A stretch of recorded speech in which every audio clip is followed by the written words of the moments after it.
The dust has begun to settle since the knockout show that Xbox managed to produce as part of the Summer Games Fest, and I wanted to spend some time just to reflect on what that means for me as a player. As someone that shifted to mainly playing within the PlayStation and sometimes PC platforms since the release of the PS4, it's been a while since I've paid too much attention to Xbox, given the games released exclusive to the platform have never really held my interest all that well in comparison to what has from the PlayStation brand since the release of the Xbox One. That being said, I am of an era of gamers that saw a dramatic shift of players into the Xbox 360 and Xbox Live service that was plentiful of online experiences and king of action shooters back in the day. The gaming landscape has changed quite a bit since then, and although what Xbox have shown doesn't have me rushing out to buy a console, it does have me excited about Xbox games again. I'll preface the rest of this video that I really do not care for the console wars, as I honestly believe everyone should play where they like and what they like. This video is entirely aimed at voicing my opinion on what Xbox is doing to appeal to me personally, more than they have in years gone by.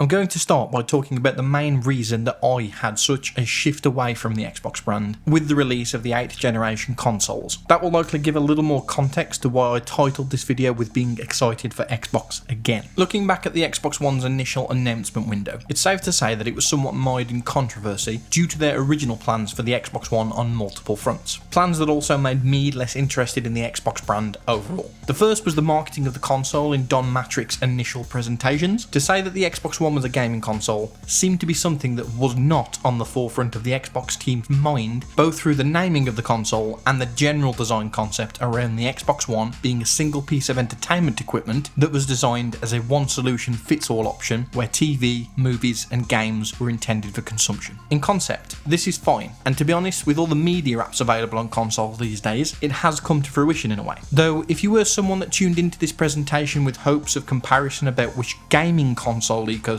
to invest your time and money into, you'd have been sorely disappointed with a lack of conversation on exclusives and just games in general. If you were someone that loves TV, you were in for a real treat. For now, though, I want to show you how we're going to take that passion for gaming and apply it to your entire TV experience. You could turn on your TV and movies. They watch TV. Watch TV. I'm watching live TV. But hold on. Let me show you, integral to the Xbox, go to TV. The second point that didn't sit too well with many gamers was something that had been gradually growing in the Xbox brand over time, and that was the integration of Kinect as one of the main selling points in the way that you interacted with the entertainment system. I think today this is seen by most as a failed gimmick, given that Kinect is nowhere to be seen these days. Granted, the technology was impressive, but the use case was far less impressive than it was made out to be according to this reveal. I think the main tagline that they used with the Kinect's motion and voice commands was that it was just as quick as using a remote control.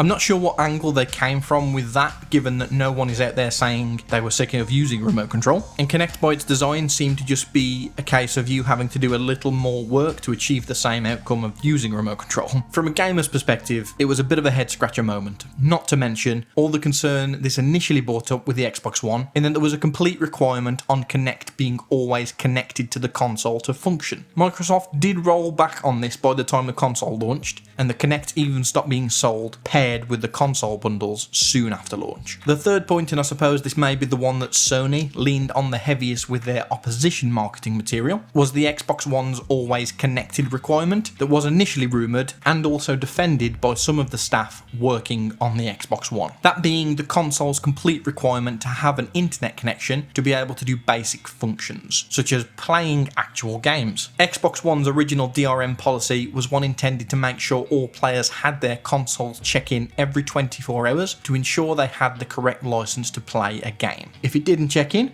games would not be able to be launched, even if they were single player titles and even if they were on disc. This was paired with a feature that didn't sit too well with players, and that was not being able to share games or use pre-owned discs due to those changes in the DRM policy that Microsoft looked to be trying to pivot to. It was effectively a whole change in the way that games are licensed to the players, and it was a concept that Sony took and ran with to mock as quickly as possible.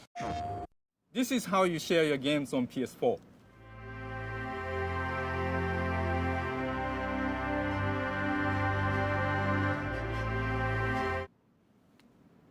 Thanks.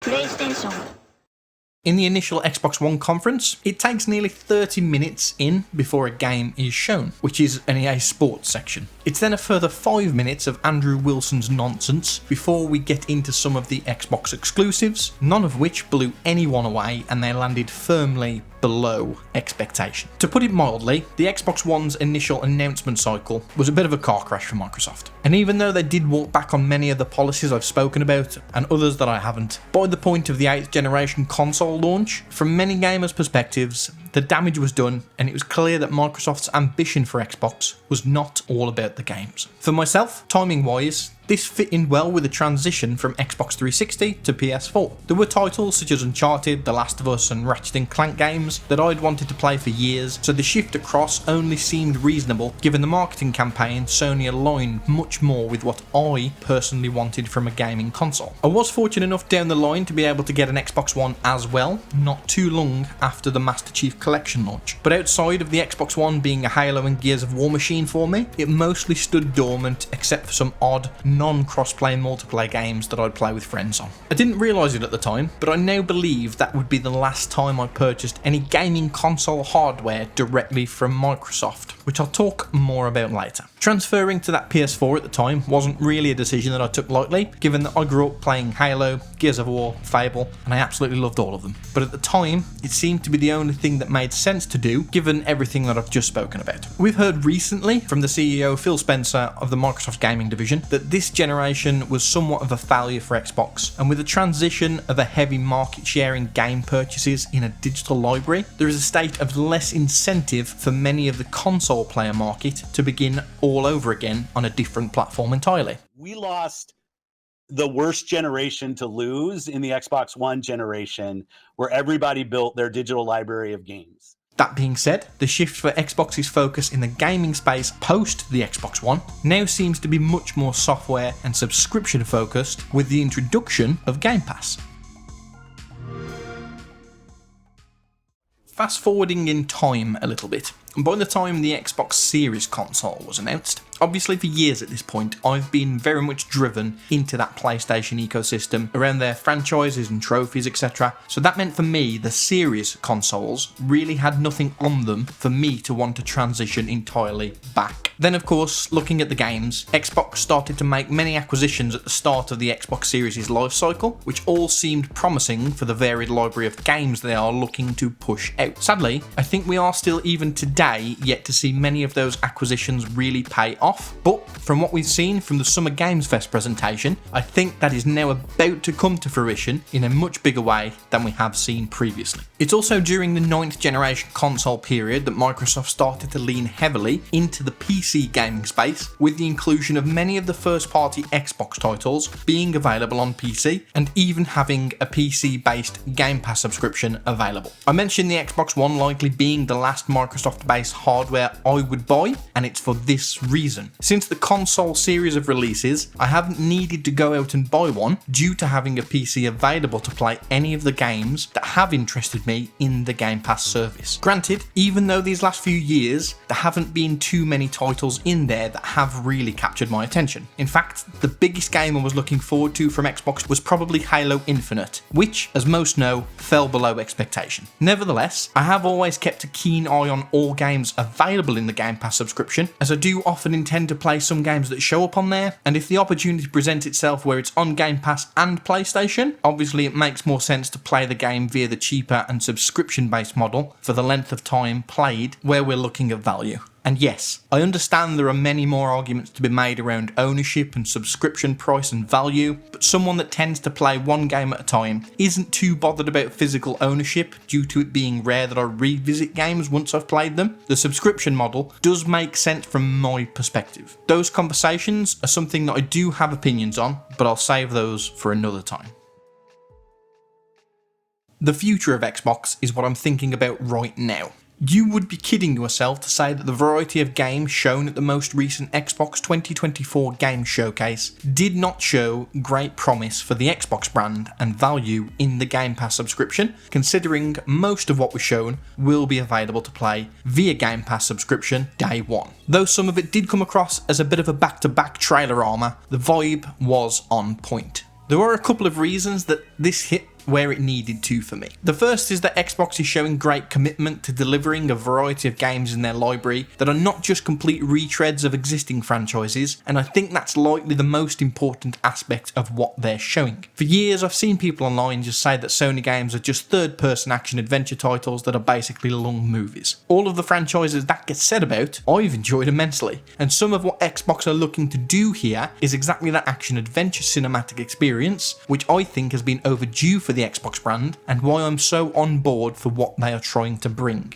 I find that these type of games are some of the best narrative experiences in gaming. None of that is to mention the variety of other games that are shown in the presentation, from Call of Duty to Fable to Perfect Dark and State of Decay, just to name a few. The second point is that it seems that they are listening to what the fans want for their existing franchises. I said before that Halo Infinite fell short. In similar ways, so did Gears of War 5. However, looking at what the Coalition are aiming to bring out for the next Gears of War genuinely had me grinning from ear to ear and was the best way that showcase could have ended for me.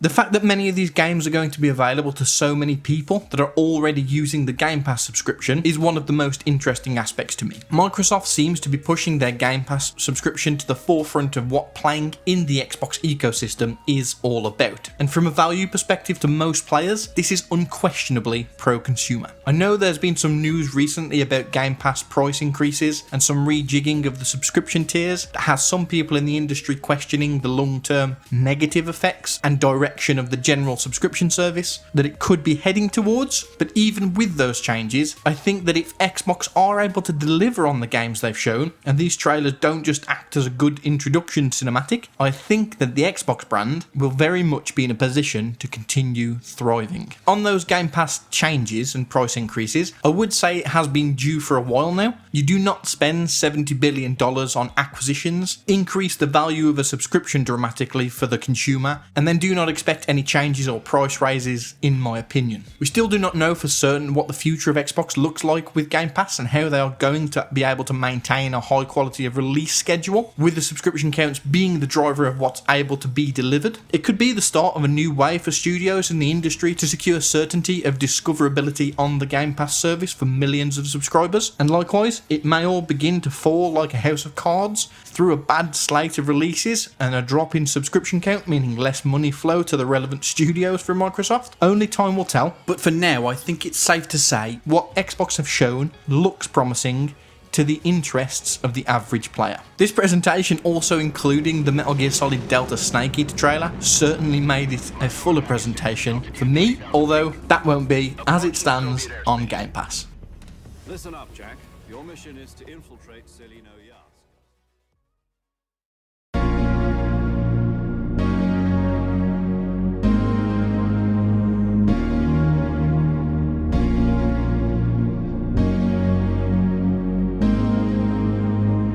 That's pretty much all my thoughts at the moment on the current state of the Xbox ecosystem. Please feel free to comment below on any of the titles that Xbox has shown that you're interested in. I'm curious to see from anyone that watches this video what it is that you're excited on from Xbox. Do try to refrain from any console war nonsense, as I do like to try and keep this a positive vibe. Thank you very much for taking the time to watch this. I hope you enjoyed it. I have returned recently from a short break this week to find out that I've now passed the 100 subscriber mark, which I honestly didn't expect to do within the first couple of months of doing these videos. So thank you to anyone that has subscribed, commented or liked any of the videos so far. It really does mean a lot. Please consider subscribing to the channel if you haven't already, as I'll be doing more discussions and reviews, and if you have any thoughts or opinions on the videos, please feel free to comment below, as I'd like to make these both as entertaining and helpful as possible. My name is Liquidizer, it's been a pleasure, and I hope to see you again real soon.